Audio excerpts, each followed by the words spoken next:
bismillahi rahmani rahim alhamdulillahi rabbil alamin bismillahi rahmani rahim alhamdulillahi rabbil alamin alhamdulillah alhamdulillah alhamdulillah allahumma salli ala sayyidina muhammadin alfatih lima ughliq والخاتم لما سبق ناصر الحق بالحق والهادي إلى صراطك المستقيم وعلى آله حق قدره ومقداره العظيم صلاة تعرفنا بها إياه صلاة تنجنا بها من جميع الأهوال والآفات وتقضي لنا بها جميع الحاجات وتطهرنا بها من جميع السيئات وترفعنا بها عندك أعلى الدرجات وتبلغنا بها أقصى الغايات من جميع الخيرات في الحياة وبعد الممات يا أرحم الراحمين يا رب العالمين رب اشرح لي صدري ويسر لي أمري واحلل عقدة من لساني يفقه قولي وأشهد أن لا إله إلا الله وحده لا شريك له وأشهد أن سيدنا محمدا عبده ورسوله صلى الله عليه وعلى آله وصحبه وسلم تسليما كثيرا دائما أبدا إلى يوم الدين وحسبنا الله ونعم الوكيل والحمد لله رب العالمين السلام عليكم ورحمة الله وبركاته yéen mbokki jullit yi yéen mbokki soppe yi ci yàlla ak rasulullahi sallallahu alayhi wa sallam amati nañ mbégte mu rëy ngir jàkkaarloowaat seen jëmm yu tedd yi ngir séddoo ak yéen jotaayu weccante xalaat ak séddoo xam-xam bi nga xamante ni bis bu nekk yàlla yéwénal ñu ko xéwalal ñu ko yàlla nañ ko muurloo ñun ñëpp su ko defee fa tabarakallahu duñu seetloo démb tontu nañu ci question bi nga xamante ni moom la ñu laajoon mooy lan mooy proportion góor ñi ci biir aljana ak lan mooy proportion jigéen ña ci biir aljana ak lan mooy proportion góor ñi ca war safara ak lan mooy proportion jigéen ñi sawara c'est-à-dire que ñan ñooy ëpp ci aljana ñan ñooy ëpp ci sawara ak lan mooy raison yi donc bu dee suivre nañ ko démb wax nañ leen ne leen aljana ña fay ëpp mooy góor ñi ak way ñàkk yi mooy les pauvres te yonent bi moo ñu wax li tax nee na góor ñi li tax ñu ëpp fa mooy seenu muñ dañoo nangoo muñ mu ne tamit way ñàkk yi li tax ñu ëpp aljanna mooy li tax lan moo tax parce que li ñuy régler ci ñoom bariwul ku nekk ni sa alal toll noonu la sa compte ak say décompte ak say actif ak say passif noonu lay toll mu mel ni en même temps laajoon nañu lan moo tax ñu ne jigéen ñi ñooy ëpp sawara ñu ne jigéen ñi ñen ñooy ëpp sawara ndax yonent bi moo ñu jàngal ne jigéen ñi dafa am ñaari mbir yoo xamante ni mooy raison yi leen di tax ñuy gën a bari sawara benn bu njëkk bi nee na mooy bari li ñuy wax móolu waaw mooy dañoo gaaw ci maudire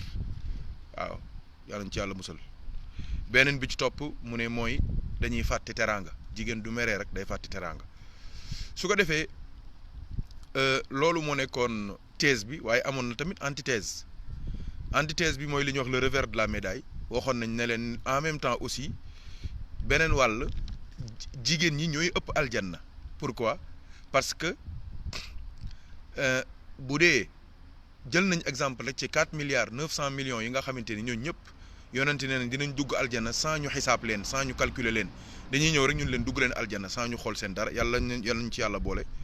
soo jëlee ne aljana ka fa gën a tuutile soxna am na 99 jabar nga jël 4 milliards 900 millions nga multiplier ko par 99 suñu mathématicien bi Cheikh Racine li bi mu ko calculer parce que mat na 48 milliards de jigéen yoo xamante ni dañuy nekk biir aljana foofu doo fa calculer da ngay gis ni jigéen ñi ñooy ëpp góor ñi ca biir aljana su ko defee loolu dafa am ñaari taxawaay yu muy am benn taxawaay bi mooy dina dolliwaat yaakaar ak dolliwaat honneur jigéen ñi xam ni ci benn wàll mën nañu ëpp sawara waaye benn wàll tamit ñooy ëpp aljanna beneen bi ci des mooy tamit ñu xam ni jigéen ñi aljanna loolu dama ko bëgg a dolli mu nekk un plus ci waxtaan wi mooy jigéen ñi aljanna dañ leen di séddale ci ñetti parti benn parti bu njëkk bi mooy nisaa ud dunia mooy ñun ñii jigéen sunu yaay yi sunu tante yi sunu maam yi sunu jigéen ñi mooy sunu maam yi faatoog sunu doom yi juddoogul ak jigéen yi na am daal mooy jigéenu àdduna yi mooy première partie jigéenu àdduna deuxième catégorie bi moom la ñuy wax alxuurun ayn soo demee suratu arrahman da nga ko fekk soo demee suratu alwaqia da nga ko fekk soo demee saar yu bëri da nga ko fekk yàlla di wax les xuri waaw ba ca topp nag mooy li ñuy wax alwasifaat wasifaat yooyu mooy les serveuses ci àjjana am na ay jigéen ñu fa yàlla créé ñoo xamante ni ay jigéen lañu mais ñoom seen rôle mooy di servir di toppatoo waa aljana yi lu ñu bëgg rek ñu defal leen ko su ko defee tamit na ngeen xam ni na ngeen xam mbokk yi na ngeen xam ni xuurun ayn li ñuy bari doole nga xamante ne nee nañ kenn ci ñoom su tufli woon ci géeju su tufli woon ci kaw suuf géej gi yëpp day saf suukar kenn ci ñoom taaram kenn xamul lu mu toll na ngeen xam ni li ñuy bari doole ñoom xuurun ayn nii sunu jigéen ñi su ëllëgee ñoo leen di yilif ñoo leen di ëpp doole ci biir aljanna waaw loolu tamit ñu bàyyi ko xel parce que léeg-léeg tamit dinañu enjoliver ak di xoolee xuurun ayn nii bët boo xamante ni day mel ni fa tabaarakallaahu soo xoolee sax da nga yaakaar ni ñoo ëpp doole suñu jigéen ñi déedéet biir aljana jigéen ñii ñooy jiitu xam nga waxoon naa leen jigéen ñi gën ci aljana mooy Khadija ak Asiya ak Mariam ak Fatimatu bintu Muhammad ma wax leen ne leen jigéen ñëpp à l'unanimité ki ci gën mooy Fatima ma wax leen tamit ne leen jigéen ñi suñu duggee biir aljana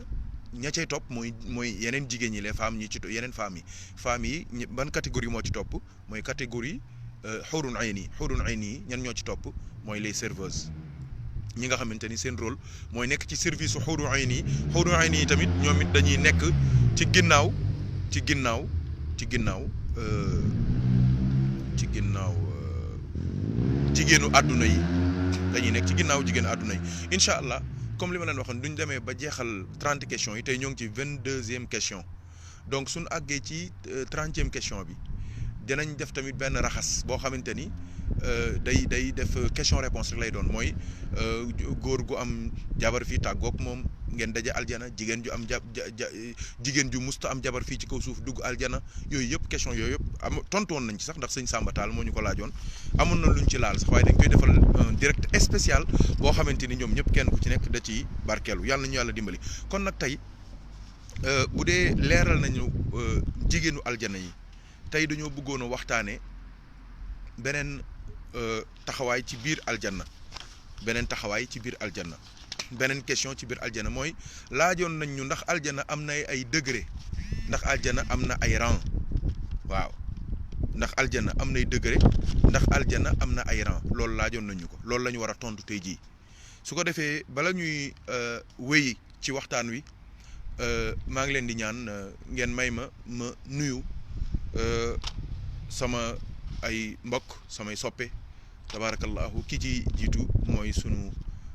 rakk waaye di sunu sëriñ ndax sëriñ Muniru mooy waajuram benn waaye tamit soxna Binta Kayaar Njegen mooy ndayam tabaarakallahu di Haaj Boubacar Njegen bu mahabba ci biir safinatul fuqara ilallah di jaar ci moom di nuyuwaale mbokk yëpp di nuyuwaale sang yi nga xamante ni ñoom ñëpp ñoo ngi ci biir safina tabarakallahu di leen ziyaara bu baax a baax ba di leen ñaanal jàmm di leen ñaanal xéewal di leen ñaanal sutura di ngeen ma may tamit ma nuyu ziyaar sama beneen mbokk tey gis ngeen ñaari Maodo la ñu ko tagee kenn ki di alxaaji Malick Cissé ñu xam ko ci xaaj mamalaaji moom ku fa ñëw soo ne xaaj rek jarul guddal xaaj yi moom xaaj Boubacar lay doon rek wala xaaj Malick Cissé waaye sax soo waxee xaaj rek yem ca kooku sunu soppe bala sunu genn wàll ga la sunu wëllëre ga sunu àndandoo ba ca kanamu Cheikh Tijani sunu mbokkum wasifa ma la sunu mbokkum haylala ma la sunu mbokkum zikkar ma la ca kanamu Cheikh Tijani sunu lépp ki nga xamante ni fu mu fekk lu ma war a def rek mu def ko waaw fu mu fekk lu ma war a def rek mu def ko ku bokk ci man rek teral na la loolu du man maa ko wax samay mbokk ñoo ko wax ku mu xam rek ne bokk nga sëñ Mor wala jege nga sëñ Mor wala xam nga sëñ Mor sax rek teral na la gaa yi am na ci benn mbokk nee na ma Hajj Malick sax xawuma daf maa gisoon rek ci sa nekk gis ma Dakar ma julli ci benn jàkka wasifa moom mu julli fa wasifa ba ñu paree lam ma jox ci xaalis man dama tiit ba ne est-ce que kii juumul waaw est-ce que kii juumul waaye bi ma xalaataatee dégg fàttaliku wax yu baax yi nga wax ci moom ma xam ni xolam ëpp na loolu waaw muy nit ku baax maa ngi koy ziyaara Haj Malick di nuyuwaale tamit beneen mbokk ku ñuy wax Haj Malick Gaye moom it tabarakallahu ku mel ni ñoom sëñ Baye Fall xam nañ ko bu baax yàlla dafa def fan yi moo nga ca Maroc fa lay yëngatoo moom it ñoo amandoo bac ñoo bokkoon benn classe muy sama wóllëre di sama xarit di sama àndandoo ci yàlla ñoo bokk sunu formation ci tariqa bi ñoo bokk sunu formation ci tasawuf ñoo bokk doon jàng ñoo bokkoon benn classe TL1G macha allah lycée Malick Sy en 2003 ñoo amandoo bac encore tabarakallah muy suma xarit bu baax a baax li ci ëpp di ngeen koy gis muy tagge di bind di kontaan ci vidéo yi man moom maa ngi koy ziar di ziarale soppe yi nekk Maroc yëpp te duñu suivre ñu nekk Casa ñu nekk Oujdat ñu nekk Mohamedia ñu nekk Rabat ñu nekk Marrakech ñu nekk Rabat Fas ñu nekk Meknès ñu nekk ruq yooyu yëpp ña fa nekk ñëpp maa ngi leen di ziara kon ñooñu laa doon ziar tey Haj Bouba sama sëriñ sama doomu ndey ziar Haj Malick Cissé ku ma xam nga ko ku ko xam na ma ah tabarakallahu relation yu fort la ñu am Haj Malick Gaye sama xarit la sama lépp la tabarakallahu yàlla na yàlla gën leen a jàppale ñoom ñëpp kon ñu dem ci waxtaan wi tey nag waxtaan la woo xamante ni Haj Racine Haj Ibrahim Haj Ndiogu Haj Mouhamad Dia sëñ Mbaye yéen ñëpp jóg leen ngeen farlu bu baax ndax tey waxtaan la woo xamante ni waxtaan wu bari chiffre la ndax waxtaan wu dégg ngeen thème bi mooy les degrés du paradis donc tey li ñuy waxtaanee ay lim la ay taxawaay la yàlla nañu yàlla boole dimbali ñun ñëpp jaahi sayyidina Muhammadin sallallahu alayhi wa sallam su ko defee tey aljanna la ñuy waxtaanee dañuy tontu ci question bi ki ñu laajoon ndax aljanna am na ay rang ndax am na ay degré bokkut ak niveau yi incha allah dinañ ko waxtaanee kooku direct spécial lay doon ndax kooku yonent bee ko moom sallallahu alayhi wa sallam waaw te xam naa ni moom ku mel ni sama waa ji Mouhamed Dia dama koy jaay waaw direct boobu moom dama koy jaay te xam naa ni lu ma prix bu ma ko jox prix bu ma ko wax mu jënd ko incha allahu taala su ko defee tey dañoo bëggoon waxtaanee les degrés les rangs du paradis waaw ndax tabaarakallahu xam ngeen ni motel bokkut ak hôtel hôtel yi tamit dafa am ay étoiles 1 2 étoiles 3 étoiles 4 5 mu dem ba ci palace ah du place waaye palace PALACE palace jóge ci palace dem ba ci suite ministérielle am na suite présidentielle am na suite royale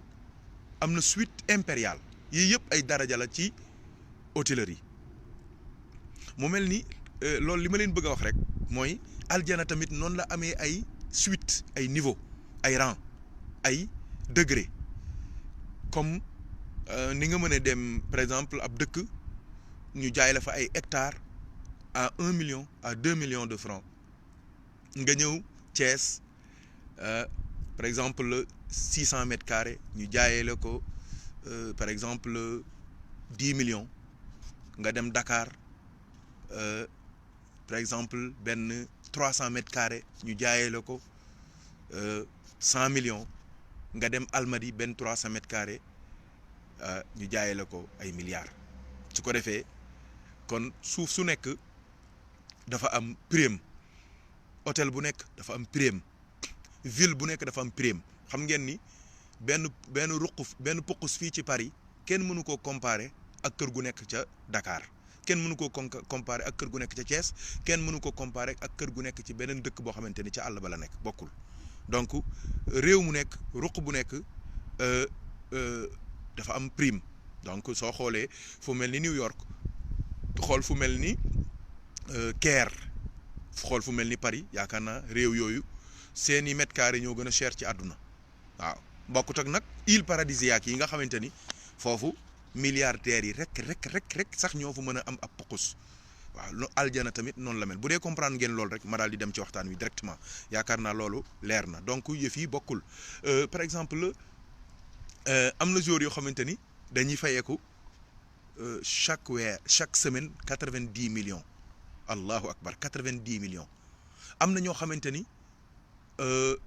chaque semaine ñu fayeeku 100 000 euros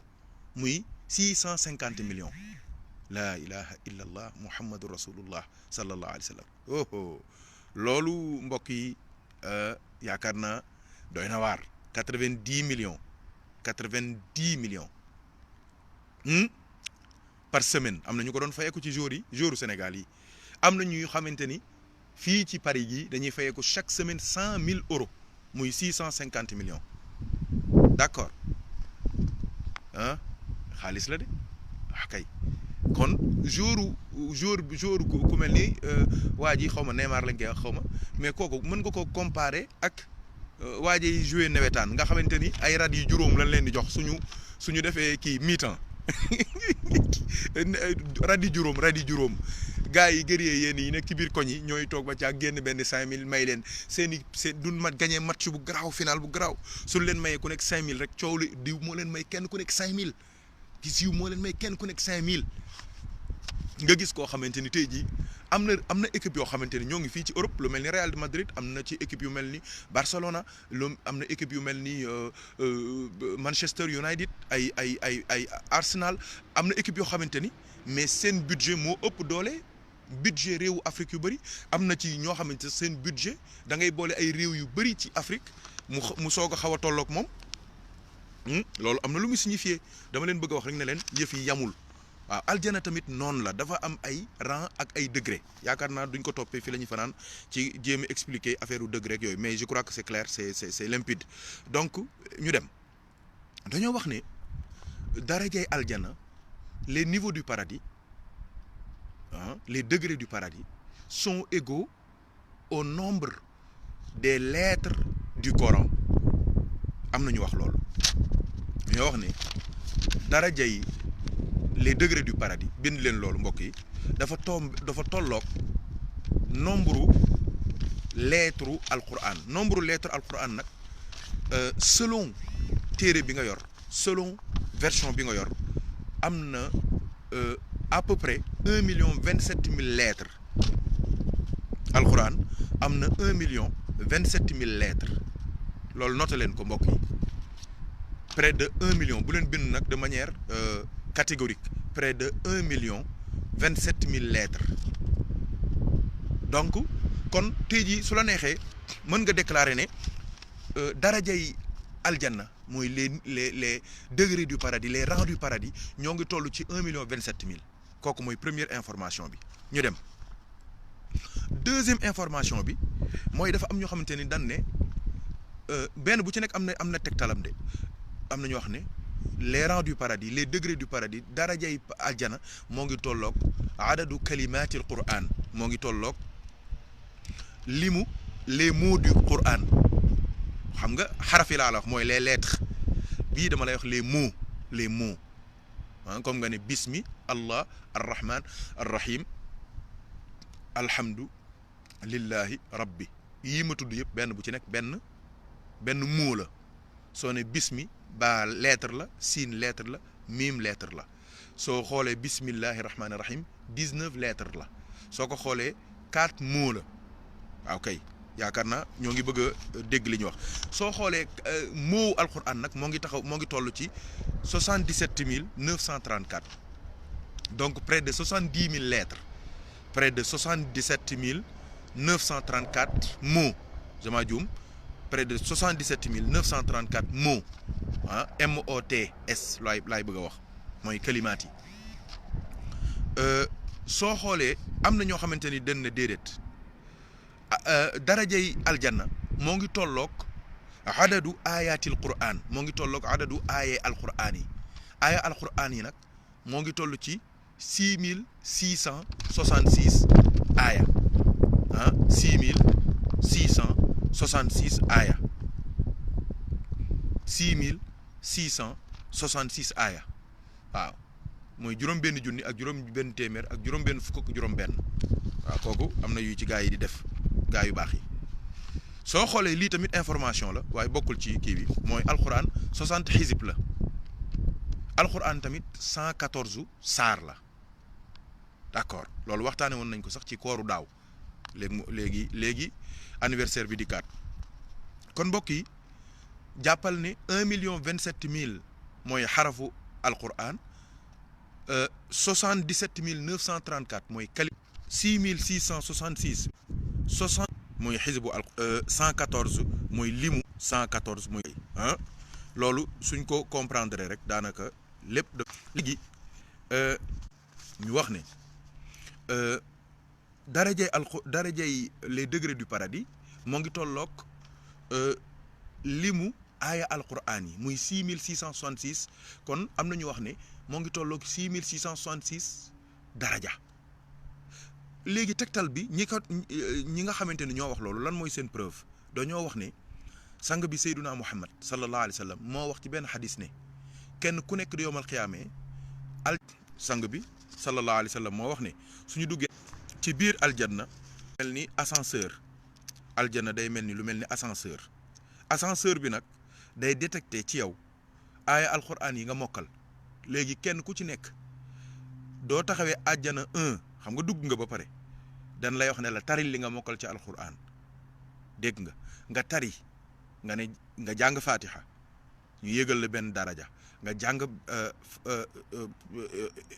falaqi de naasi ñu yégal la benn daraja nga jàng naasi falaqi ñu yégal la benn daraja nga jàng tabbatauna ñu yégal la benn daraja nga ngay jàng di jàng ba wa tiini xam nga kooku 20 daraja la mooy 20 saar nga jàng ba sabbih isma rabbika al-a'la nga jàng ba suratu yaasin muy 36 daraja yow looy jàng rek ascenseur bi di gën a yéeg da ngay jàng léegi nag heure boo arrêté ne man kat fii laa yemoon suratu yaasin laa yemoon wala tabaraka laa yemoon wala man kat maa ngi yemoon suratul mauna wala suratul falaqi laa yem foofu la ascenseur bi di yem nga wàcc foofu mooy kon léegi ku nekk sa dugg àjjana ci yërmande yàlla la aju yéeg gi ngay yéeg moo ngi dépendre allahu akbar kon mbokk yi lii daf ñoo war a soññ ñun ñëpp ci ko ñu gën a góorgóorlu di jàngal Qur'an di ko jéem a mokkal di fexe suñuy doom jàngal Qur'an fexe di ko gën a mokkal yonent bi dana naan la nee na yowmal xiyaam dana naan la iqra warqa jàngal ngay yéeg di gën a jàng rek sa ascenseur bi di gën a yéeg heure boo arrêté rek ascenseur bi arrêté ñu ubbil la porte bi nga dugg ci àjjana bi mu tombeel bu dee àjjana 2 moom la tombeel nga wàcc foofu bu dee àjjana 3 nga wàcc foofu bu dee àjjana 4 nga wàcc foofu bu dee àjjana 5 nga wàcc foofu bu dee àjjana 6 nga wàcc foofu bu dee àjjana 7 nga wàcc foofu bu dee àjjana 8 nga wàcc foofu moo tax yonent bi nee na ahlul qur'ani ahlullahi wa xaasatuhu yàlla ay ñi ko gënal ci kaw suuf mooy ñooñ alquran waaw gars yi yàlla yi dëgg mooy ñooñ alquran waaw mooy ñooñ alquran moo tax mag ñi alquran kase lañ fonkoon soo demee tarixa tijaan sax c'est une obligation pour tout taalibe tijaan lu mu bon mu jàng ñaari xisibu alquran waaw lu mu bon mu jàng ñaari xisibu alquran soo demee ba mënoo jàng ñaari xisbu alquran ñu ne la ubbil kaamil bi loo ci mën a jàng nga jàng ko ci même bu dee 10 pages la nga jàng ko ci waaw donc parce que loolu moo yëkkati sa daraja ci ëllëg seen maam alxaaji Mouhamed Ndiéguène mii nga xamante ni moom la ñuy defal semaine internationale bii commencé woon tabarakallahu depuis samedi mu war a jeex incha allah le 12 bii samedi bii di ñëw alxaaji Mouhamed Ndiéguène bis bu nekk 20 xisib la doon jàng ñaar fukki xisib kon alxuraan bu dee 60 xisib la ñetti fan yu nekk mu wàcc kaamilam rawatina nag weeru koor waaw moo tax alxuraan dafa doy waar de aywa léegi am na ñoo wax ne xaraf yi darajay aljana yi moo ngi tolloog xarafu alxuraan yi ma bëggoon ñu taxaw tuuti ci xarafu alxuraan yi xam nga tey jii soo ne xarafu alxuraan en réalité 28 lettres rek la wala 29 lettres soo ci boolee hamza bi donc soo xoolee dëgg-dëggi xarafu alquran xaraf yu ndaw la certes parce que alif mën nga ko bind ak sa bikk mën nga ko bind ak sa loxo mais loolu fii ci alamul majazi bii la fii ci sunu monde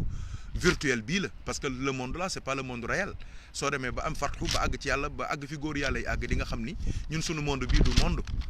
mais ab kii la rek li ñuy wax ci mathématique projection la waaye le vrai monde yaakaar naa sax ñi jàng la philosophie du caverne de la caverne xaw ma du caverne bu xaw ma kan ci philosophie xam nañ li may wax bu baax donc bëgguma gën a xóotal foofu waaye li ma leen bëgg a wax rek mooy tey jii aarifina billahi góor yàlla yi nga xamante ni yàlla wan na leen lettres yi ca lawxul mahfuz nga xamante ni lettre bu ci nekk toll na ni montagne kon nga xam ni aljana kenn xamul nu mu toll bu dee lettre alxuraan yi 1,27,000 lettres la te daraja aljana yi benn bu ci nekk moo ngi toll ni 1 000 moo ngi toll ci 1,27,000 lettres moo ngi toll ci xurufu alxuraan muy 1,27,000 lettres te lettre bu ci nekk toll na ni montagne kon aljana nan la toll yàlla rek ko xam mbokk yi xam nga gis nga di nga dégg aarifina billaay toujours ñuy wax jabalu xaaf jabalu xaaf jabalu xawma lan am na yu ñuy wax foofu ci montagne dafa garaaw moo tax yàlla bi muy jël exemple dane law anzalna hada al qur'ana ala jabalin la ra'aytahu xaashi'an mutasaddi'an min xashyatillah léegi mbokk yi il faut que ñu taxaw tuuti ñu def tuuti géologie xam naa ni sëñ Samba Tall moom waroon dimbali wala sëñ El Hadj Mar Diop soo xoolee àdduna bi montagne yi fi gën a mag bu dee ci Afrique bi fa gën a mag moo ngi tudd Kilimanjaro mën ngeen noter loolu su leen neexee moo ngi Kilimanjaro moo nga fee ci wetu Tanzanie moom moo ngi ci 3962 mètres mooy ñetti kilomètres rek lay mesurer imaginez ab lettre boo xamante ni moo ngi mesurer 3962 mètres kooku lettre boobu kooku duñ ci bëggoon a bind téere bu toll noonu musibaam moo tax yàlla ci yërmandeem moo wàññi di factoriser c'est le terme di factoriser équation alxuraan yàlla moo koy factoriser ci dënnu yonent bi di ko factoriser ba mu nekk lu tuuti loo xamante ni ab xale bu ndaw mën na ko mokkal à l'âge de 7 ans à l'âge de 6 ans waaye alxuraan du lii de alxuraan lii junju rek la ci alxuraan jooju alxuraan ji ma leen di wax xaraf yi noonu la toll kooku ci Afrique la mais ci monde bi montagne bi fi gën a mag moom la ñuy wax le mont Everest mont Everest moo nga fële ca continent asiatique moo nga ca diggante li fi ñuy wax Sagarmatha ci wetu Népal ak Tibet Tibet xam ngeen mën ngeen a bañ a xam Tibet waaye les moines du Tibet xam ngeen leen moo ngi ci wetu Chine xam ngeen le Dalai Lama dégg ngeen ko mooy dëkkam boobu ci wetu ci diggante ci fi ñuy wax montagne chaîne montagne yi ñuy wax Himalaya foofu la nekk te moom li muy gudd moo ngi toll ci 8848 mètres 8848 mètres waaw imaginez alxuraan ji bu nekkoon lettre bu nekk day toll ni mont Everest baa muy toll ni Kilimanjaro fàtte nañ ko ndax tudd nañ 8000 te fay 3000 laa waxoon moo tax léegi-léegi yàlla ki la ko gën a xam moo la ko gën a réere waaw yàlla ki la ko gën a xam moo la ko gën a réere moo la gën a jaaxle ci moom moo la gën a jommi ci moom xoolal lii moo tax léegi-léegi fatxu gars yi dañ koy sàkku waaye tamit neexul de xam nga tey jii bu dee kaamil bi da nga ko tiim ki am fatxu tiim kaamil bi benn lettre bu ci nekk tolloog montagne fooy jàngee fooy wàccee kaamil fooy wàccee kaamil moo tax nekk nit rek moo am solo waaw seen maam ji nga xamante ni moom la ñu askanalee di ko njukkeel ci semaine bi wax nañ ko bis ne ko góor yàlla yi di léeg-léeg gars yi dañ leen di dégg ñuy fëgg seen dënn di wax lu nekk rek di wax lu kenn mënta dégg seen yaram tàng ñuy wax lu nekk maama laa ji ne seen dënn yi moo tuuti rek mu ne seen dënn yi moo tuuti rek ndax nee na graisse gi nekk ci ginaar ba muy ngoox di yuuxu di kii parce que dafa war a nen mu ne ay kiloom moo ngi ci xàbboon mooy nag te nag kenn dégg ko mu ne xanaa xamoo ni alaaj Mouhamed Ndiéguène ay wax de mu ne xanaa xamoo ni am na ñoo xamante ni yaa ngi toog ak ñoom fekk seen dënn 7 océans moo ngi ciy daw 7 océans juróom-ñaar waxuma la géej de océan 7 océans ñoo ngi daw ci dënnu benn nit yàlla boo xamante ni yaa ngi toog ak moom di lekkandoog moom di demandoog moom jàkka di doxandoog moom di lekk di demandoog moom tool di tukkeendoog moom di yëgandoog moom di wàccandoog moom boobu moom ñu junj ma xaamam ak darajaam yàlla nañ ko yàlla fayal kon mbokk yi pour wax leen ne leen duñu waxee ne bu nu waxee ne lettre darajee alquran moo ngi tolloog lettre alquran bul jàpp ni ay lettre la comme alif comme ba taasa jim xaaxaa déedéet dama ne lettre bu ci nekk ci arifina billahi ñoo ngi toll ni montagne te ñun montagne yi ñu xam fii ci kaw suuf fii ci gën a mag fii ci Afrique mooy Kilimanjaro 3962 mètres la bi ñu montagne bi gën a mag ci monde bi mooy le mont Everest moo nga fële ci watu ci diggante Népal ak Tibet te moom 8848 mètres la kon mbokk yi aljana na mu toll li mu doon yàlla rek a ko xam moo tax yàlla nee na wa ardullahi waasi'a waxtaane nañ ko démb suufu yàlla yaatu na waaye aljana yaatu na tamit mbokk yi waaw aljana yaatu na léegi nag waxtaan wi loolu moo nekkoon côté technique bi côté calcul yi côté mathématique yi léegi nag ñu wàcc léegi nag ñu wax léegi xam na ci saa si am na ku ma wax dana ma sëñ Mor waaw léegi daraja yu mag yi ku ci bëgg am nooy def wax naa leen première réponse bi mooy ku bëgg am daraja gi gën a kawe mooy na ngay mokkal alquran wala nga mokkal lu bëri ci alquran baa nga fexe say doom mokkal alquran baa nga bëgg ku mokkal alquran di ko teral gis nga doo gisee ku mokkal alquran ku dund alquran kuy dund alquran di dundal alquran di dundee alquran ah nga fonk ko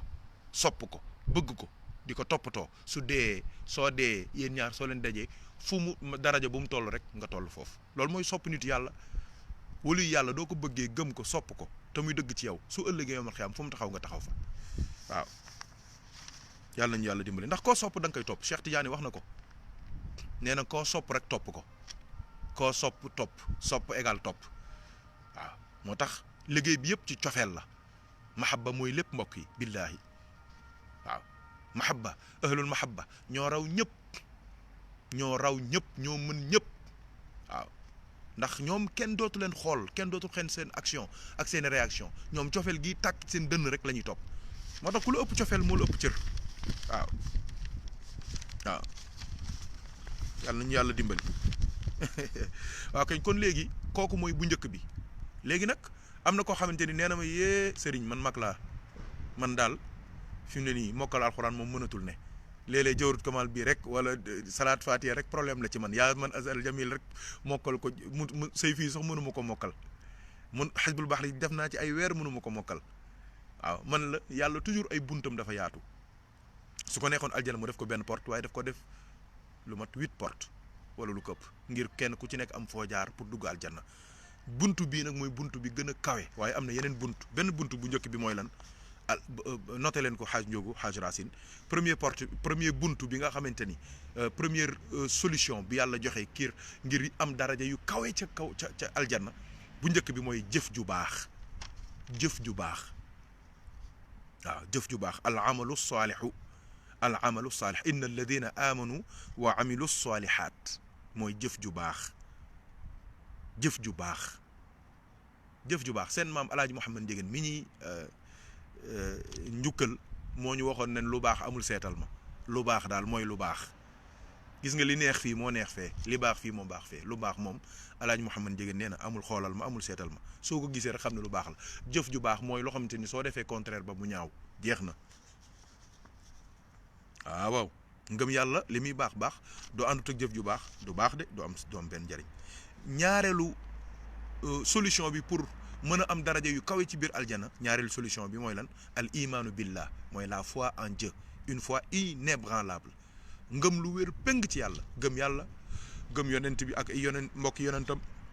gëm alquran ak yeneen téere yi gëm yowmal qiyaama gëm malaayika yi seen existence gëm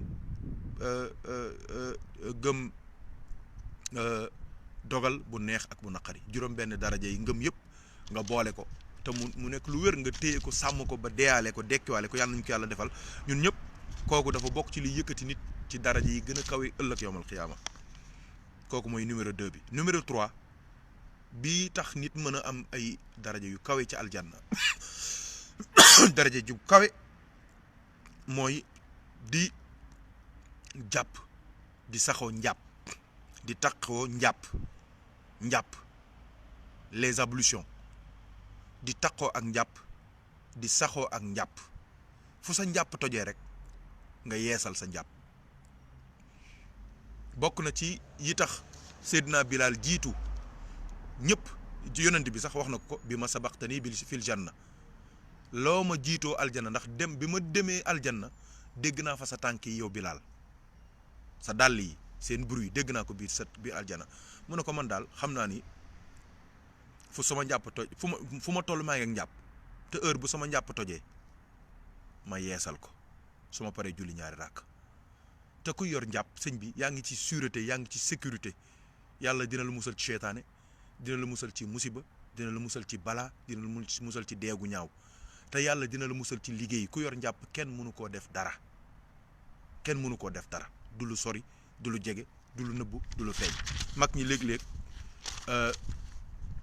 suñ demee ba xam ni amuñu fenn fuñ jaar dan naan la rek saxaloog jàpp waaw alxaaji Mouhamed Ndiéguène am na benn taalibe moo nga foofu ca Thiès di dund man bi may jàngi lycée laa ko romb yàlla seede na lool ñu nuyoo waxtaan ñu waxante wax yu baax mu ne ma man sa maam bi may dem guerre 39 45 nee na dafa ñëw ci moom ne ko dama solo soldaar dañ ma yóbbu ci guerre bi alxaaji Mouhamed Ndiéguène ne ko lenn rek laa lay wax mooy bul tàqalikoo ak njàpp xam nga loolu yombul ci militaire waaye moom nee na lam fa nekk yëpp musul tàqook njàpp nee na bis def nañ leen embuscade ñi ñu nekkaloon ñëpp ñu rey leen seen unité bi ñu nekkoon ñëpp lañ rey nee na obus sax dóor nañ leen ko ñoom de obus ñam nekkaloon ñëpp a dee moom rek a ci mucc waaw kooku moo ngi foofu di dund yàlla seede na lool moo ma ko wax wallahi taalibeem la moo ko may wérd moo ko defal lépp góor gu baax la dafa am mi njaboot moo ngi fii nag am naa ko baax billahi moom ko wax te boobu maa ngi nekk élève mu ne ma sa maam lum la wax rek du waxam moo ngi jóge ci yàlla njàpp la ma dénkoon joxuma saafara joxuma dara joxuma benn tegtal lu dul diw mu ne ko la béyko mu ne ko bu tàggoog njàpp di nga dellu si waaw nee na unité bu mu mus a bokk ñëpp la ñu rey ba mu des moom kenn du xam fa muy muccee waaw nee na ba tey jii képp ku mu mus a bokkal jamono ci soldat ñoom toujours dañ ko doon wax le miraculé waaw yow daal borom kawteef nga mu ne leen déedéet bu leen ma yéem dem leen ngeen yéem sama sëriñ alxaaji Mouhamed Ndiéguène radiyallahu taala anhu su ko defee ñetteel bi mooy sax di saxoog njàpp li yonent bi di junñu nag mooy jàpp fu jàpp jafee comme sunu réew yi nga xamante ni léeg-léeg dinañ ñu wutal ay toilettes ci aéroport yi wala ci centres commerciaux yi wala ci bërëb yi waaye toilettes yooyu souvent c'est pas approprié pour jàpp donc njàpp ci ay conditions yu difficile yonent bi nee na dafa bokk ci lu gën a gaawal yëkkati nit pour mu am daraja yu kawe ci aljanna mooy isbaaxul wudu'i ala al makaarihi sallallahu alayhi wa sallam ñeenteel bi yonent bi nee na bokk na ci liy gën a tax nit mën a am daraja bu kawe ca aljanna dëkk fu kawe ca aljanna mooy lan yonent nee na mooy al mashyu ila al masjidi mooy di def ay pas di dem di julli ji mooy dox julli ji dem jàkka waxul julli sa kër de mooy génn dem julli ji ca jàkka ja seen maam alxaaji Mouhamed Ndiéguène radiyallahu anhu daan nañu wax ne waaw da leen góorgóorlu di génn di dem di julli ji ca jàkka ja góor ca mbooloo ma lay jullee daan nañu wax loolu ndeysaan góor ca mbooloo ma lay jullee ndax su yàlla nangulee kenn ca mbooloo ma nangul ñëpp su nangulul kenn sax ca mbooloo ma dina xool daal ne ñii daal sama jaam yi bàyyi seen lépp ñëw ci sama néeg bii ngir sama jëmm man dong nangul naa leen waaw maa walaaj daan nañu wax loolu daan nañu wax tamit ne leen nañu dox di dem jàkka dafa am lu ci nekk nee na ba juróom-ñaari suuf pepp suuf bu ci nekk yàlla dina la ci bindal tuyaaba jéggal la ci bàkkaar yëkkati la ci daraja mooy comme li yonent bi di ñu ci waxtaan wi ba noppi fajal la ci lu toll noonu ci ay xaajo moo tax dox dem jàkka dafa bokk ci lii tax nit mën a am cër bu rëy ci kanamu yàlla mën a am cër bu rëy daraja ju kawe ca aljanna yàlla ñu ci yàlla boole juróomeel ba bii tax nit mën a am daraja ju kawe ca aljanna mooy intizaaru salaa mooy xaar julli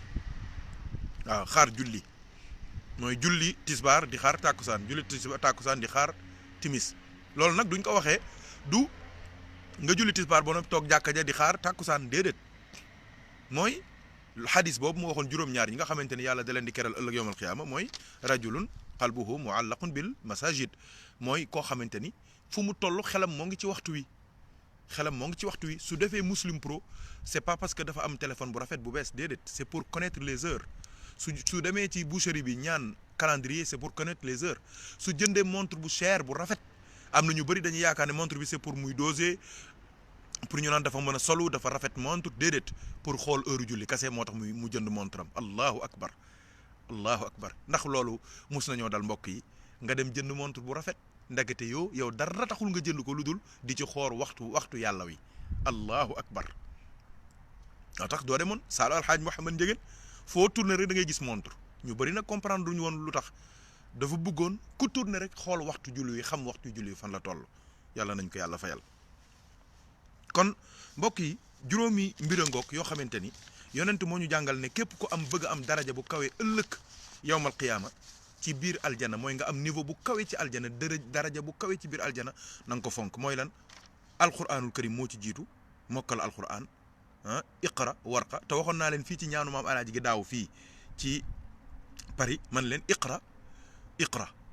soo ko liiree de la droite vers la gauche alif qa ra ak alif iqra lay doon waaye soo ko liiree de la gauche vers la droite lu mu lay jox irqa waaw Cheikh Racine li mën nga ma ko bindal en arabe su la neexee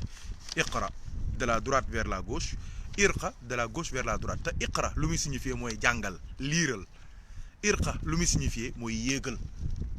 kon ku bëgg a yëkkatiku mooy li ñuy wax ne al ilmu yarfa'u baytan la imaada lahu wal jahlu yahdimu bayta al izzi wa sharafi waaw iqra égal irqa kon ku bëgg a yëkkatiku rek jàngal xam-xam nag bi ci gën a rëy mooy alquranul karim yonent bi lu mu ñu waxoon ku bëgg àdduna na nga wuti xam-xam ku bëgg àllaaxira na nga wuti xam-xam ku bëgg àdduna ak àllaaxira boole téye sa loxo na nga wuti xam-xam waaye nag nee na ku bëgg xam-xam na nga wuti alquranul karim alquran mooy lépp mbokk yi alquran mooy lépp yàlla nañu ci yàlla xiir kon mbokk yi yëf yaa ngoog alquran ngay fonk bi ci des nga góorgóorlu ci jëf ju baax bi ci des nga sax di ngëm yàlla bi ci des mooy ngay góorgóorlu di takkook njàpp quelles que soient les difficultés bi ci des mooy di dox di julli ji jàkka ja bi ci des mooy di xaar waxtu mooy foo toll rek sa xol bi am relation ci waxtu wi mooy bul toog mukk bul bokk ci groupe bi nga xamante ni heure bu ñu déggee nodd rek feebar am na ñoom te ne duñ déggee nodd dañuy kontaan mais am na ñoo xamante ne dañ naan waxtu wi jotati na xaaral ma julli ko te génn ci inna lillahi wa inna ilayhi raji'un un rendez-vous aussi important que la rencontre avec Allah nga jàppee ko lu diis gan déedéet loolu da nga ko war a jàppee bànneex bu rëy yàlla nañu yàlla dimbali kon mbokk yi ñu tënk waxtaan wi ci aaya alquran bi nga xamante ni tey ci la ñu defee intilaaq bi incha allah mooy li borom bi tabaraka wa taala wax ne ci suratu Taaha muy saaru yonent yàlla Muhammad sallallahu alayhi wa sallam mu ne wa man yaatihi muminan qad amila salihat yàlla nee na fa ulaika lahumu darajatul ula waaw ulaika lahumu darajatul ula loolu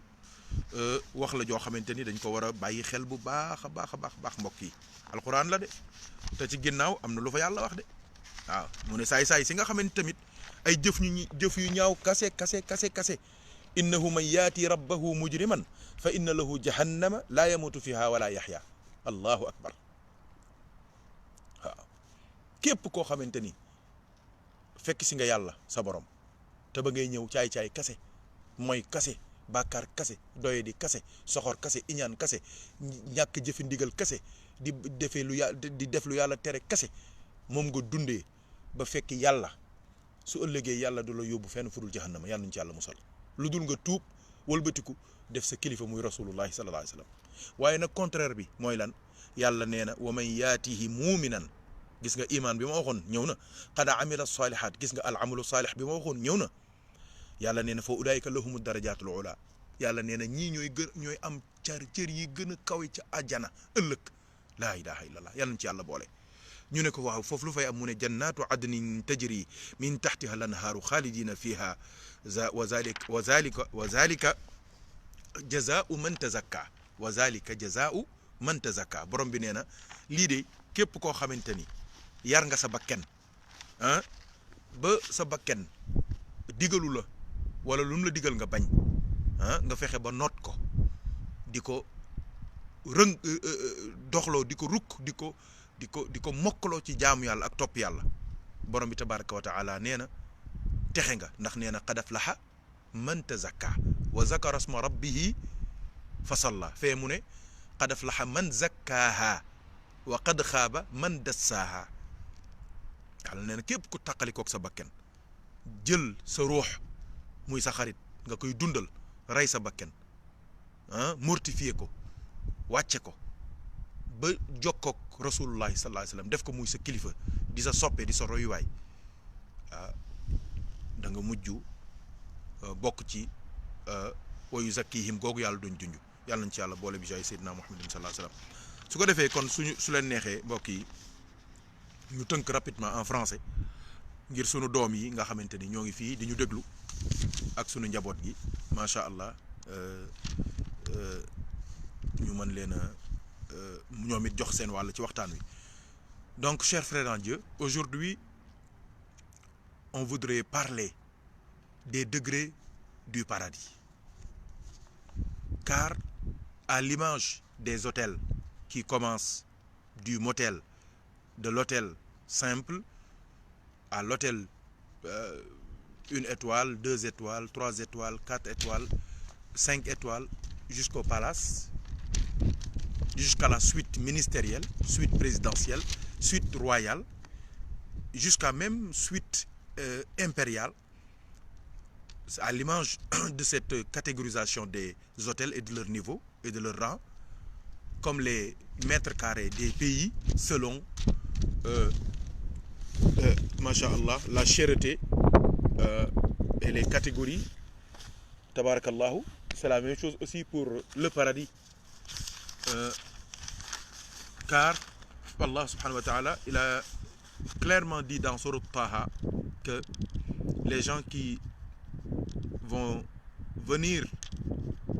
rejoindre l'appel de tous les hommes, c'est-à-dire le jour du jugement dernier, et que leurs livres sont remplis d'actes de désobéissance, d'actes de barbarie, de méchanceté, de non-imitation du prophète Mohammed sallallahu alayhi wa sallam, ces gens-là auront le Jahannam, la Jehen comme récompense. C'est leur récompense à eux, comme châtiment. Mais les autres aussi qui vont répondre à l'appel de leur Seigneur, avec une foi inébranlable, avec des cahiers, des registres d'œuvres remplis de bonnes actions, ces gens-là auront les niveaux les plus élevés au paradis. C'est pour cela qu'aujourd'hui qu'on voudrait parler des niveaux du paradis. Il y en a qui disent que les niveaux du paradis sont égaux, les rangs du paradis, les degrés du paradis sont égaux au nombre des versets du Saint-Coran. Il y en a qui disent que ils sont égaux au nombre des lettres du Saint-Coran. Pour information, sachez que le nombre de sourates dans le Coran est égal à 114. Le nombre de hizib dans le Coran est égal à 60. Le nombre de versets du Coran est égal à 6666 versets. Le nombre de mots du Coran est égal à 77 934. Le nombre de lettres du Coran est égal à 1 27 000 lettres. Ça, c'est pour votre information seulement. Mais ce qui nous intéresse aujourd'hui, c'est le nombre de versets et le nombre de lettres, car la divergence qui est acceptée de partout, Inch'Allah, dans l'islam, réside dans le nombre, dans les deux nombres, le nombre de versets qui est 6666 et le nombre de lettres qui est 1 27 000 lettres du Saint-Coran. Il faut dire que ceux qui disent que le nombre de degrés du paradis, le nombre de rangs du paradis est égal à 6666 se base sur ce hadith qui dit que le jour du jugement dernier, quand nous entrerons au paradis, chacun d'entre nous, son paradis. Avant de regagner ce paradis qui lui sied, chacun récitera ce qu'il maîtrise comme verset dans le Saint-Coran. Et on rentrera, tout le monde entier, les êtres, les gens du paradis, rentreront dans des sortes d'ascenseurs, des ascenseurs coraniques, des ascenseurs qui écoutent le nombre de versets que tu maîtrises dans le Saint-Coran. Donc, plus tu lis les versets, plus tu lis des versets, plus l'ascenseur monte. L'ascenseur monte, plus tu lis, l'ascenseur monte. Et le moment où tu t'arrêtes, au dernier verset que tu maîtrises dans le Saint-Coran, l'ascenseur s'arrête à là, et la porte de ce paradis qui équivaut et qui coïncide avec ce verset, ce dernier verset-là, c'est là où sera ton paradis. Donc chacun rentrera dans le paradis qui lui sied selon le nombre de versets qu'il maîtrise et à parcariser sur terre. Donc, c'est pour cela qu'il faut avoir beaucoup de respect, beaucoup d'amour pour le Saint-Coran et pour les gens du Saint-Coran. Car le prophète, il a dit dans un autre hadith, Ahlul Qur'ani, Ahlullahi wa khasatuhu. Les vrais gens, les vrais hommes, les vrais amis d'Allah sur terre sont les gens du Coran. Il faut donc aimer le Coran, mais aussi aimer les gens du Coran, parce que c'est les gens d'Allah, c'est les hommes d'Allah. Il y en a qui disent maintenant que les niveaux du paradis, les degrés du paradis sont égaux au nombre de lettres du Saint-Coran qui sont à peu près 1 027 000 lettres. Il faut dire que quand on dit lettres du Coran, il ne faut pas se fier à certains de nos livres, de nos Corans qu'on a. Même il y en a qui ont des Corans de poche même. Donc il ne faut pas se fier à la petitesse, à la taille, je veux dire, de ces lettres. Car ceux qui ont l'ouverture spirituelle, ils voient que chaque lettre du Coran a la taille d'une montagne. Allahu Akbar. Si le Coran comporte près de 1 027 000 lettres et que chaque lettre a la taille d'une montagne, donc quelle est la superficie et la taille et la grandeur du paradis? Personne ne peut imaginer cela. Chers frères en Dieu, ici sur terre, en Afrique, la montagne la plus élevée, c'est le Kilimandjaro, qui culmine à 3 962 mètres. Mondialement, dans le monde entier, la montagne la plus élevée culmine à 8 848 mètres. Cette montagne, c'est le Kilimandjaro est en Tanzanie. Mais cette montagne-là, c'est le mont Everest. Et le mont Everest, il faut le dire, chers frères, est entre le Népal et le Tibet. Imaginez tout le Coran écrit avec des lettres à la taille de ces montagnes. Personne ne peut imaginer cela. C'est pour cela que c'est par miséricorde d'Allah subhanahu wa ta'ala et c'est par amour au prophète Muhammad sallallahu alayhi wa sallam que Allah a factorisé, je dis bien le terme factorisé, à simplifier le Saint-Coran jusqu'à ce que ça soit des lettres qu'on peut mettre sur des feuilles, jusqu'à ce qu'on peut avoir des Corans de poche. Mais en réalité, ce Coran de poche que tu as dans ta poche, que tu as dans ta chambre, ce Coran qui ne pèse même pas 1 kilo que tu as avec toi, que tu peux transporter partout dans le monde, en réalité, ce n'est qu'une représentation humaine et humanisée et mohammedienne en réalité de ce grand Saint-Coran qui est écrit au Lawh al-Mahfouz, dans l'ardoise bien gardée, qui est basé dans la poitrine du plus noble des êtres, le prophète Sayyidina Muhammadin sallallahu alayhi wa sallam. Donc, chers frères en Dieu, c'est pour cela que nous, on peut jamais remercier le prophète Muhammad sallallahu alayhi wa sallam. Donc, chers frères en Dieu, donc c'est clair que y en a qui disent que darajatul jannati ou darajatul janna ala adadi hurufil Qur'an wa darajatul janna ala adadi ayatil Qur'an. Donc c'est ça qu'on voulait expliquer pour que tout le monde comprenne que ça, les divergences sont en réalité aussi des occasions pour nous de mieux comprendre et de mieux cerner tout ce qui est en rapport avec le paradis. Aïwa, maintenant, si on dit que chacun aura le degré qui lui sied par rapport au nombre de versets qu'il a maîtrisé, donc il y aura problème. Il y en a déjà qui sont découragés parce que ils vont se dire que eux, ils n'auront même pas le paradis numéro 1. Mais toujours la miséricorde d'Allah est infinie, et infinissable, et insondable, incalculable. Et masha'Allah, c'est pour cela qu'Allah a ouvert d'autres portes, d'autres solutions pour que on puisse avoir, nous aussi, d'autres moyens qui nous permettent d'avoir des niveaux très élevés, des darajats très élevés, des rangs très élevés au paradis. C'est pour cela qu'il y a en premier lieu le Saint-Coran, en deuxième lieu il y a ce qu'on appelle al-amal salih, la bonne action. La bonne action. La troisième chose, c'est ce qu'on appelle al-iman billah, la foi en Allah. La quatrième chose, c'est ce qu'on appelle le fait d'avoir toujours en permanence les ablutions avec soi-même. Ça, c'est très important. La cinquième chose, c'est le fait de marcher en direction de la mosquée. C'est très très important. Ça fait partie des choses qui donnent des degrés très élevés, des rangs très élevés au paradis. La sixième chose, c'est le fait d'attendre une prière. C'est-à-dire, quand tu pries Zohr, Tisbar, tu attends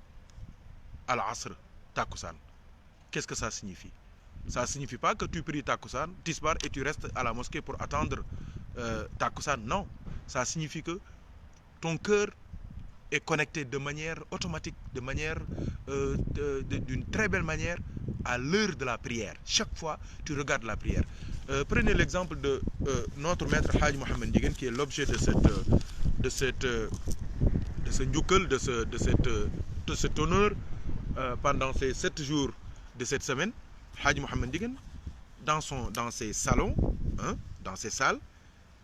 il y a beaucoup de montres. Il y a beaucoup d'horloges. Pourquoi? Parce qu'il voulait que les gens ne se fatiguent pas pour connaître l'heure, pour voir l'heure, pour se rappeler de l'heure de la prière. Donc, il y a des gens, quand ils entendent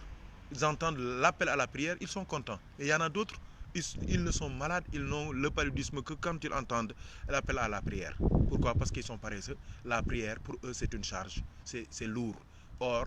la prière, c'est une thérapie, c'est une rencontre, c'est un rendez-vous, et c'est le plus grand rendez-vous que l'homme a avec son Seigneur. Donc qu'Allah nous aide et nous assiste par la baraka du prophète Mohammed sallallahu alayhi wa sallam, aussi qu'il nous donne aussi la chance de pouvoir masha'Allah suivre le Coran, mais aussi suivre les enseignements du prophète Mohammed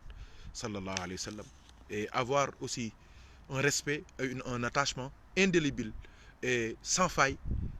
au Coran, parce qu'en réalité le Coran c'est masha'Allah, c'est la matière forte, c'est la matière dominante pour avoir un niveau très élevé au paradis. Et je vous rassure, si on a l'occasion, on a la possibilité de maîtriser le Coran, faisons-le. Si on ne l'a pas, faisons tous nos efforts, faisons tous les efforts possibles pour maîtriser le maximum de sourates dans le Coran, de versets dans le Coran. Si on ne peut pas faire ça aussi, aimons les gens du Coran, respectons les gens du Coran, ayons de la déférence à l'endroit des gens du Coran, honorons les gens du Coran, parce que quand tu aimes un homme du Coran, le jour du jugement dernier, tu seras là où il sera lui.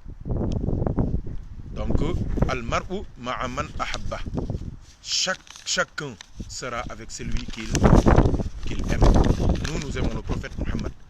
sallallahu alayhi wa sallam. Nous demandons à Allah de nous donner la chance de pouvoir être avec lui. Il y en a d'autres qui aiment des awliya, c'est la même chose, parce que l'amour d'un wali, d'un saint, ne donne que l'amour du prophète Mohammed sallallahu alayhi wa sallam. Donc, alhamdulillahi rabbil alamin, vous me permettrez, avant de finir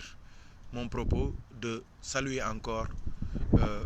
mon frère, mon cousin, Haj Boubacar Ndiéguène, Ibn al-Hajj Mounir al-Khalifa, et mon ami aussi, mon confident, mon compagnon vers Fès, mon compagnon vers Sid Ahmed Tijani, radiallahu anhu, tabarakallahu, l'homme qui m'honore partout, qui aime tout ce qui est en rapport avec Serigne Mor,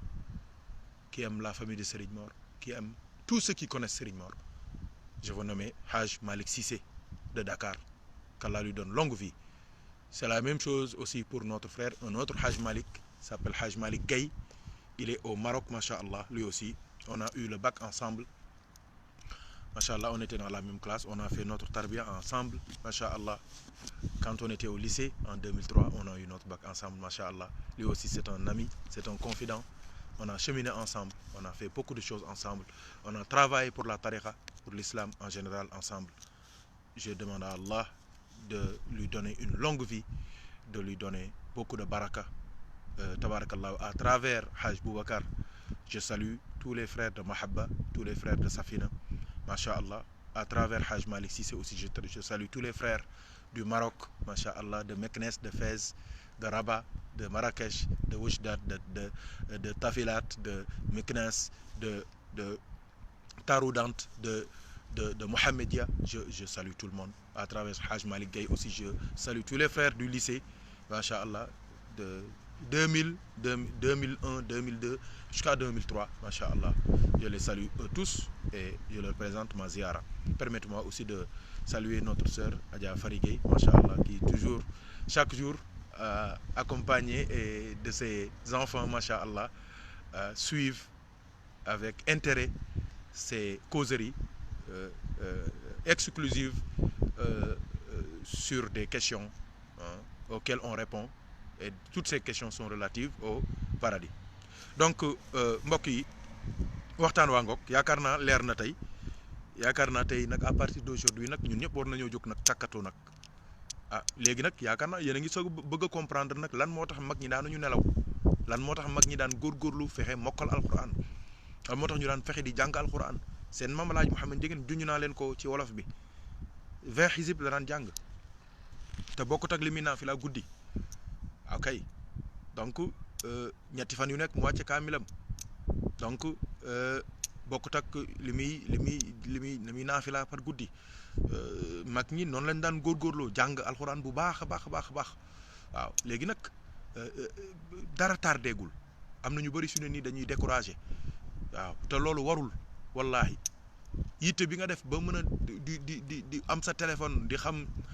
aimer partager xam ni ngay wootee téléphone xam ni ngay dugale am na ñoo xamante ni mënuñoo jànguñu dugguñu sax école française waaye fi mu ne nii téléphone liñ ci xam informaticiens yi sax xamuñu ko yitte rek la tey ji am na ñoo xamante ni ñoo ngi waxtaan ci diine te pourtant loolu débuté wuñu ko woon xamuñu woon dara maa ngi ñoo ma yemoon góorgóorlu rek moo fi nekk kon maa ngi soññu ñëpp ñu góorgóorlu ci alxuraan góorgóorlu ci njàng góorgóorlu ci def lu baax góorgóorlu ci fonk ngëm yàlla bañ a dugg ci ay caaxaan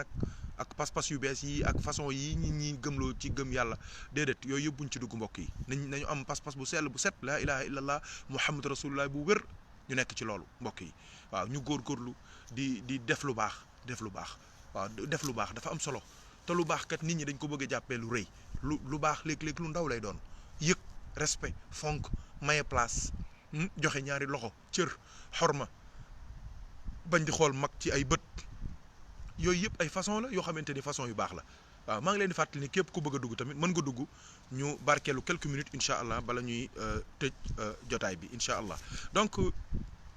mbokk yi incha allahu taala yëf yaa ngoog waaw góorgóorluwaat ci jàkka ndekati dem jàkka dafa bokk ci liy tax nit am cër bu rëy ci kanamu yàlla ëllëg dëkk ci àjjana yi gën a kawe mbokk yi dem jàkka waaw fonk njàpp nañ fonkaat njàpp waaw nañu fonkaat njàpp te njàpp yi nañ koy rafetal waaw nañuy rafetal njàpp yi waaw buñ jàpp rek njàpp bu kii def ñetti raxas yëpp njàpp mu set moo xamante ni doo ci pare rek tu sens que tu t'es purifié dafa am solo waaw góorgóorlu bu baax ci njàpp waaw góorgóorlu ci dem jàkka góorgóorlu di dox di dem di wuti jàkka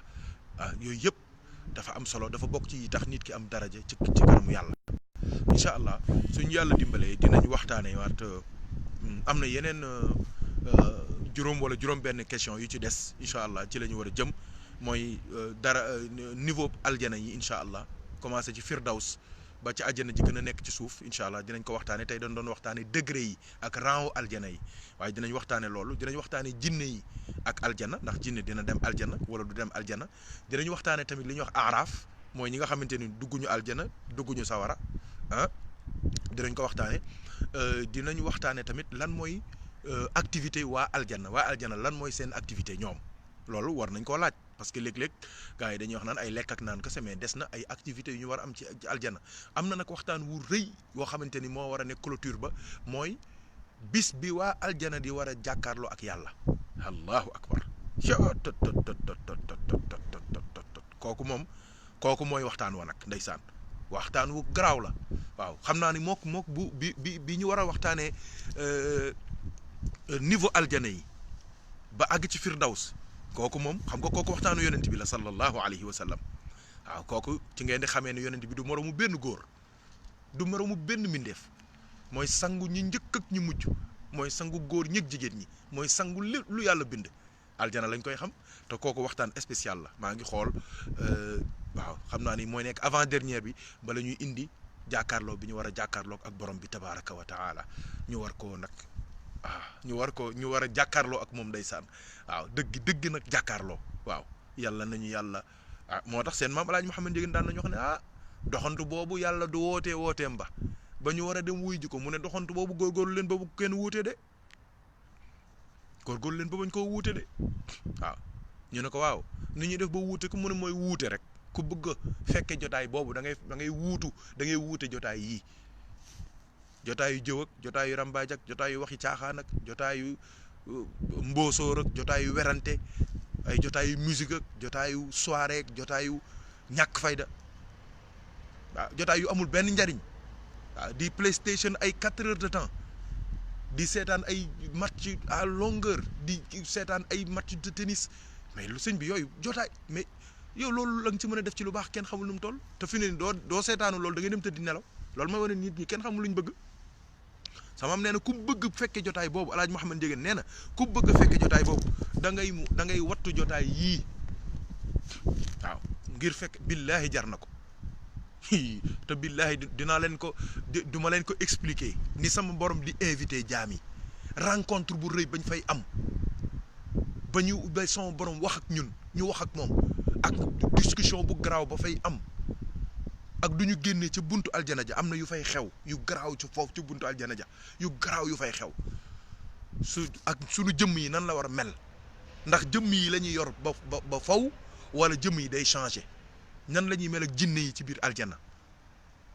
bu dee dinañ dugg aljana xale yi nan la ñuy mel foofu dinañ leeral yooyu yëpp dinañ leeral sunu jabar yi ñu tàggooloon fii ci kaw suuf jigéen ñi musta am jëkkër góor ñi musta am jabar yooyu yëpp dañ koy leeral incha allahu taala kon incha allah mbokk yi tabarakallahu du ñu gën a guddal dañoo bëggoon tey waxtaane les niveaux les darajaat du paradis mooy les degrés les rangs du paradis rangs yi nag kenn du ko dara du ko may lu dul alquranul karim ngëm yàlla jëf ju baax tabarakallahu di góorgóorlu ci njàpp lu sax am njàpp foo toll di góorgóorlu di dem jàkka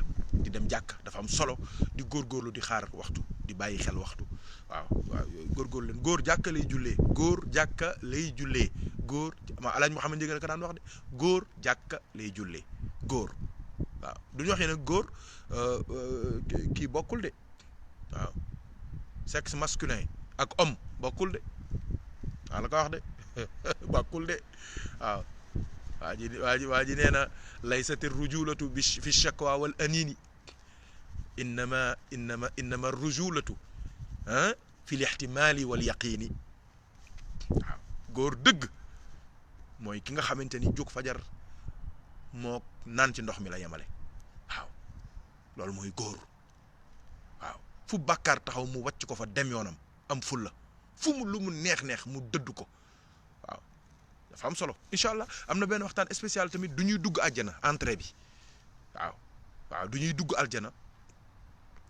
entrée bi du ñuy jéggi siraat entrée bi parce que tamit am na foofu lu am solo lu ma bëgg kooku direct spécial laa koy def waaw ndax dafa am loo xamante ni moo nar a tardeel ñu bëri ëllëg ci seen dox soo watul fa la ñuy jaaree pëtëx dugg sawara am na ñoo xamante ni même du ñu dugg àjjana gars yi dinañ dugg aljana ba tëdd ba toog ba fàtte ñoom ñuy soog a dugg te loolu mooy lan mooy xool jabaru jàmbur mooy xool jigéen ju la takkul ci mbedd xool awray jigéen xool di mooy rek wut say noir fumé yu baax di gunge rek gunge gauche gunge droite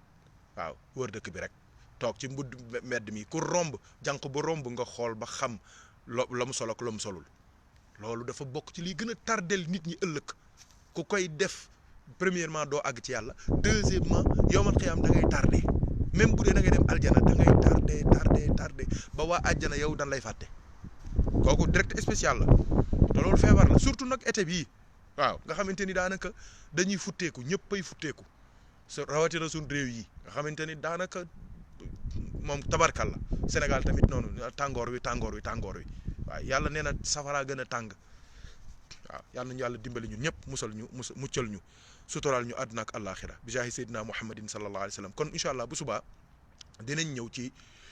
yeneen partie thèmes yi incha allah du ñàkk sax ci semaine bi mu gën a jegewaat yàlla nañu yàlla boole dimbali ñun ñëpp yàlla nañu yàlla dolli sutura yàlla nañu yàlla dolli xéewal yàlla nañu yàlla dolli barke yàlla nañu yàlla boole ci ñoñ aljanna boole ñu may ñu ay daraja yu kawe ci aljanna barke alquranul karim barke salaatul fatihi barke gaa yu baax yëpp yàlla nañu yàlla jéggal yàlla nañu yàlla sutura àdduna ak àllaaxira kenn ku ci nekk li nga bëgg yàlla na ko yàlla teg sa loxo yàlla na ko yàlla teg sa loxo li nga ragal yàlla boo ko seen li nga ragal yàlla boo ko seen li nga tiit yàlla boo ko gis kenn ku ci nekk la ngay sàkku yàlla na yàlla jox la ko ñii jàng yàlla barkeel ko ñi amul soxna yàlla may leen ko ñi amul borom kër yàlla may leen ko ñi am ay njàqarey xol yàlla teggi ko ñi amul këyit yàlla may leen ko ñi amul liggéey yàlla may leen ko ñi bëgg xaalis am na ñoo